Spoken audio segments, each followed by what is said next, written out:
ধুতেই থাকো ধুতেই থাকো না বিজ্ঞাপনের কোনো প্রচারণা নয়, তবে এই কথাটি কিন্তু আপনার আমার খুব পরিচিত, যার পরিচিতি একটু বেশি হয়েছিল করোনাকালে।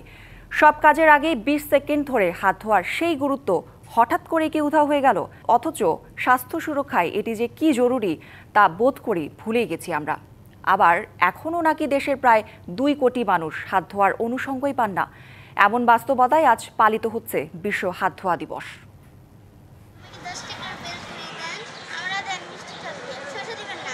প্রায় 20 বছর ধরে স্কুলের সামনে এমন খোলা খাবার বিক্রি করছেন নূর মোহাম্মদ নামের ক্ষুদ্র ব্যবসায়ী। হাত দিয়ে একের পর এক ভেলপুরি বানিয়ে চলেছেন। ছোট শিশুরাও মজা করে খাচ্ছে। তবে খাবার বানানোর আগে বা পরে হাত ধোয়া বা পরিচ্ছন্নতার বিষয়টি ক্রেতা বিক্রেতা দুপক্ষেরই অজানা। মামা কটবেল বেচতাম, আমরা বেচতাম, বেলপুরি বেচি। হাতটা ধুয়ে পরিষ্কার করে দিই আর কি। আমাদের স্কুলের সামনে বেলপুরি বেচে, ঝালমুড়ি বেচে, এগুলো খেতে আমার অনেক ভালো লাগে।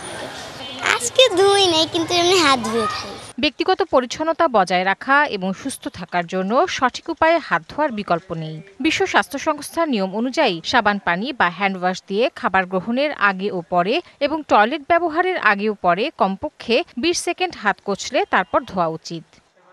মার্কিন যুক্তরাষ্ট্র সরকারের অফিসিয়াল ওয়েবসাইট ফুড সেফটি বলছে, খাবার তৈরির আগে, খাবার তৈরির সময় এবং খাবার তৈরি শেষে হাত ধুতে হবে। এছাড়া খাবার গ্রহণের আগে ও পরে, পোষা প্রাণী ও তাদের খাবার নাড়াচাড়া করার পরে, টয়লেট ব্যবহারের আগে ও পরে এবং শিশুর ডায়াপার পরিবর্তন করার পরে হাত ধুতে হবে। যে আমি সচেতন হতে পারি, কিন্তু আমি যে স্কুলে আছি বা আমি যে প্রতিষ্ঠানে কাজ করি সেখানে হয়তো সাবান পানি বা ওই ব্যবস্থাটা নেই, তাহলে আমি আসলে হাত ধুচ্ছি না। এবং গ্রামের ক্ষেত্রে অবস্থা আরো সঙ্গীন। যে বাংলাদেশে এই বেসিক জিনিসগুলো অর্থাৎ সাবান পানি 28% কাছে নাই, যেটার ইকুইভ্যালেন্ট সংখ্যা হচ্ছে প্রায় 2 কোটি। দেশের হাসপাতালগুলোতে চিকিৎসক ও রোগীদের হাত ধোয়ার উপর গুরুত্ব আরোপ করছেন জনস্বাস্থ্য বিশেষজ্ঞরা। তারা বলছেন, নিয়মিত হাত ধোয়ার অভ্যাস করোনা মহামারীর মতো অনেক রোগ থেকেই সুরক্ষা দেয়।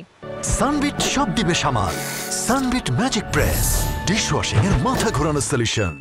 ধরুন একজন চিকিৎসক একটা ওয়ার্ডে রুগী দেখছেন, উনি একটা রুগী দেখলেন, তাহলে উনি হাত না ধুয়ে যদি পরের রুগীটা দেখেন, তাহলে এই রুগী থেকে ওই রুগীতে জীবাণু যেতে পারে। তো আমাদের হাসপাতালগুলোতে আমরা দেখছি যে হাত ধোয়ার ফ্যাসিলিটিসটা খুব বেশি নেই। পানি ও খাদ্যবাহিত যে রোগগুলো আছে আমাদের, সেই রোগগুলো হতে পারে যদি আমরা হাতের হাইজিন মেনটেন না করি।